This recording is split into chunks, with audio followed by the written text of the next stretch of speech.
Hello, c'est Karidja de Kaléidoscope, la femme en harmonie. Comment tu vas aujourd'hui? Aujourd'hui, j'avais envie de parler avec toi sur le sujet de devenir co-créatrice. Qu'est-ce que ce mot signifie pour moi et pourquoi est-ce important pour moi de te transmettre cette idée, cette attitude de devenir co-créatrice de ta vie? Qu'est-ce que ça signifie pour moi? Premièrement, ça signifie que c'est être actrice. Te placer au centre de ta vie et devenir actrice, c'est-à-dire poser des actes qui vont aller vers ce que tu crois être juste, ce que tu crois être bon. Ça veut dire ne plus se sentir victime. Ça veut dire ne plus se sentir coincé dans un système. Non, tu es actrice. C'est prendre responsabilité sur sa vie. Et pourquoi est-ce que c'est important? Parce que ça te pousse vers une autonomie.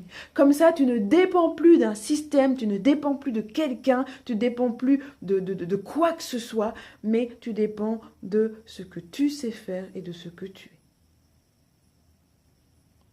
Ensuite, c'est important pour moi parce que ça te permet d'aller vers une autonomie non seulement économique, sociale, mais également par rapport à ton corps, par rapport à ta santé. Et c'est d'ailleurs sur ces axes-là que je me dirige.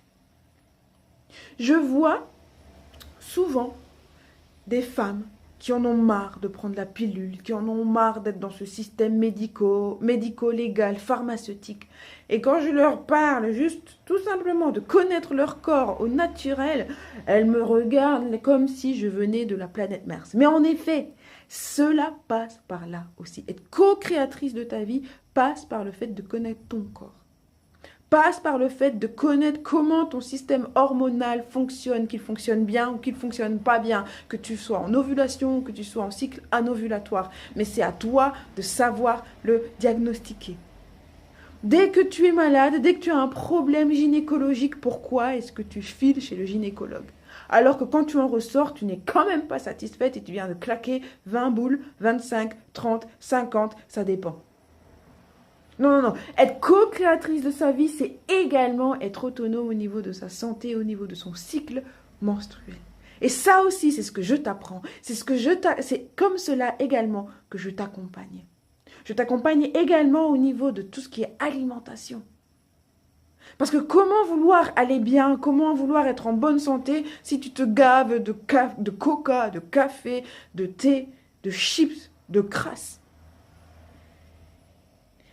Et je t'accompagne également psycho-émotionnellement sur ce chemin-là. Être co-créatrice de sa vie, c'est avoir un impact sur sa santé. C'est d'être autonome le plus possible dans ses choix de vie. Et c'est décider de passer de victime, coincée dans un système, à actrice. Et briller dans ce système. C'est se détacher du système. C'est oser penser autrement, oser faire les choses autrement. Ce n'est pas évident. Ce n'est pas quelque chose de facile. Parce que en sortant du système, tu vas attirer les foudres du système, justement. Être co-créatrice de ta vie, c'est te permettre une certaine liberté. Toute vie a des contraintes. Et même si tu es co-créatrice de ta vie, tu as des contraintes. Mais les contraintes, c'est toi-même qui te les mets, c'est toi-même qui te les fixes. Être une co-créatrice dans sa vie permet également d'être une inspiration pour les autres. Peut-être que tu as vécu des choses inadmissibles, peut-être que tu as été abusé, peut-être que tu souffres de fibromyalgie, peut-être que tu souffres d'endométriose, mais que ce diagnostic ne soit pas une excuse derrière laquelle tu te caches. Ouais, j'ai l'endométriose, je peux rien faire. Ouais, je suis fibromyalgique, je peux rien faire. Mais est-ce que tu es fibromyalgique ou est-ce que tu portes la fibromyalgie? Est-ce que tu es endométriose ou est-ce que tu portes l'endométriose? Tu vois la notion que je veux faire? Est-ce que tu décides que cette maladie est la tienne, t'appartient et que tu ne peux rien en faire et qu'elle t'emprisonne, ou est-ce que tu considères que cette maladie, la maladie que tu as, le problème que tu as, fait partie de toi, mais tu peux décider de regarder cette maladie et de dire, écoute, on va cohabiter, mais ça ne veut pas dire que je t'accepte. Ça veut dire tout simplement qu'on va cohabiter et que je vais essayer de trouver des stratégies, des techniques pour que l'on vive mieux. Moi, je disais souvent que j'étais drépanocytaire, mais je me suis rendu compte que rien que ce terme-là m'enfermait dans un système qui ne me convenait pas. Je porte la drépanocytose, mais je ne suis pas drépanocytaire. Je porte la drépanocytose, c'est-à-dire que en faisant cela, c'est que je regarde ma maladie en face, je la regarde et je la défie. Je lui dis, ok, c'est quoi ton problème? Comment est-ce que tu fonctionnes? Laisse-moi t'analyser. Et en fonction de cette analyse, je vais décider de prendre un régime, de créer un régime spécifique pour contrecarrer cette maladie. Elle est en moi, elle est génétique, d'accord? Mais elle n'est pas moi. Je ne me définis pas par ma drépanocytose. Le jour où je me suis levée et où j'ai décidé de la défier, eh bien, j'ai arrêté de faire des crises. Le jour où je me suis levée et que j'ai décidé d'agir sur cette maladie en la comprenant, eh bien, j'ai réduit mes consultations médicales. Le jour où j'ai décidé d'être actrice, d'être co-créatrice par rapport à cette maladie, les diagnostics sont là, ils sont clairs. Je fais aussi des pré-crises. Il y a des fois où j'ai une santé vraiment très limite. Et alors, je redouble de vigilance. Mais je ne suis pas drépanocytaire. Je porte la drépanocytose. Et toi, est-ce que tu es fibromyalgique ou est-ce que tu portes la fibromyalgie? Tu as peut-être été abusé, mais c'est un passé qui laisse des traces, un passé qui laisse des marques. Mais est-ce que tu vas laisser ce passé conduire ton futur, ou est-ce que tu vas faire en sorte que ce passé reste dans ton passé et que tu vas en prendre le meilleur pour devenir une inspiration et de te lever et devenir co-créatrice de ta vie, passer de l'ombre à la lumière et passer de victime à co-créatrice? Qu'est-ce que tu choisis de faire de ton passé? Est-ce que tu décides de l'utiliser pour te morfondre dessus? Ou est-ce que tu décides de l'utiliser pour le transformer en fuel et te transformer en bulldozer inspirative? Qu'est-ce que tu décides de faire? Qu'est-ce que tu choisis? Être victime ou être co-créatrice? Si tu décides d'être co-créatrice et d'adopter la kaléidoscope attitude, là, on peut travailler ensemble. Là, on peut faire des choses ensemble. Si tu décides d'être prisonnière et de rester victime dans ton système, reste dans ton système. Il n'y a pas de problème. Mais ne te plains pas de ne pas avancer dans ta vie.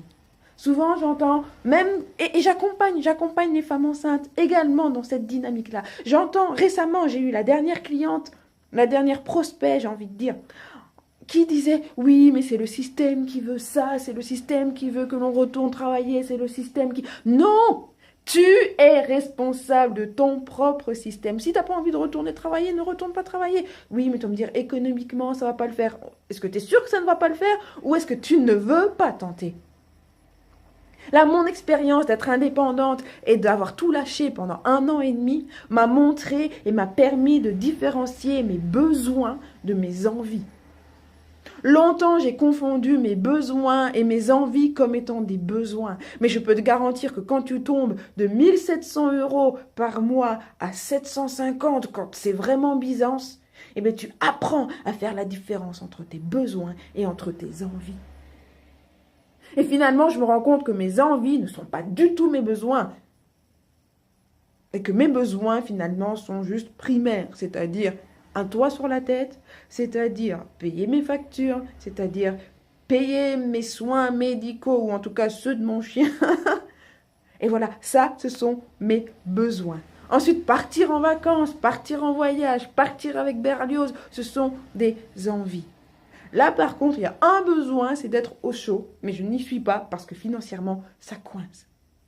Alors, est-ce que tu veux être prisonnière de ce système? Est-ce que tu es vraiment prisonnière, même si tu es enceinte, même si on te pousse à acheter la dernière poussette à 3 000 € parce qu'elle est tout terrain, parce que tu peux faire monter l'Himalaya avec, parce que je ne sais quelle idée. Est-ce que tu as besoin du dernier baby cook qui est top parce que tu le mets et puis ça cuit, puis tu le retournes et puis tu vas pouvoir le broyer, enfin broyer les aliments qui sont dedans. Est-ce que tu as vraiment besoin de tout ça? Ou est-ce plus une envie? Est-ce que bébé sera plus heureux parce qu'il bouffe du baby cook ou est-ce qu'il sera plus heureux parce qu'il est en portage contre maman ou contre papa et parce qu'il est en peau à peau et parce qu'il est en contact avec papa et maman sa première année de vie? Qu'est-ce qui est plus important pour toi? Est-ce que c'est suivre et être dans le système qui est important pour toi au détriment de ton enfant? Ou est-ce que c'est enfin être aligné avec toi-même, écouter ce que tu racontes, écouter ce que ton bébé te raconte? Ou dans une autre thématique, juste dans la thématique de la féminité. Tu n'aimes peut-être pas ton travail, tu as peut-être envie de bouger, mais tu es coincé parce que tu as une maison, parce que tu as tes enfants, parce que... Mais au final, il y a un moment où il faut sauter, il y a un moment où il faut arrêter de se plaindre et arrêter de faire ce que l'on a toujours fait. Parce que si tu fais la même chose encore et que ta vie n'avance pas, c'est qu'il y a un moment, il faut changer d'habitude et changer de direction. Et en changeant d'habitude et de direction, je te promets que ta vie prendra une autre direction également. On peut se plaindre, on peut être patraque, on peut être fatigué, on peut en avoir marre, mais on peut aussi se décider d'agir, de faire autrement. La kaléidoscope attitude, c'est ça. C'est quelqu'un qui est responsable de sa vie, qui prend responsabilité de sa vie. C'est quelqu'un qui flanche au vent, mais qui ne rompt pas. C'est quelqu'un qui est décidé, qui a décidé et qui est prête de passer de victime à co-créatrice, de devenir actrice et autonome le plus possible dans sa vie.